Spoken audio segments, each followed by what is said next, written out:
Arumugam doctor நினைவு நாள் இன்று 51 நபர்களுக்கு வடை பாயசத்தோட அன்னதானம் வழங்கினார்கள் அவங்க ஐயாவோட குடும்பத்தினர். திருவாரூர் மாவட்டம் ஆறுமுகம் டாக்டர் அவங்களோட நினைவு நாளுக்கு தான் அவங்க குடும்பத்தினர் 51 நபர்களுக்கு வடை பாயசத்தோட அன்னதானம் வழங்கினாங்க ஐயாவோட நினைவு நாளுக்கு.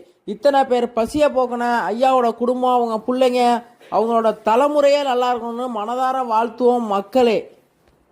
திருவாரூர் மாவட்டம் ஈதல் பசி தீர்ப்பம் அறக்கட்டளை மக்களே, அன்னதானத்துக்கு உதவுறவங்க உதவலாம், தயவு செஞ்சு ஷேர் பண்ணுங்க. 365 நாளும் அன்னதானம் வழங்கப்படுகிறது. உங்களின் உதவி பலரின் பசியை போக்கும். தயவு செஞ்சு உங்களால் முடிஞ்சது அன்னதானத்துக்கு உதவுங்க.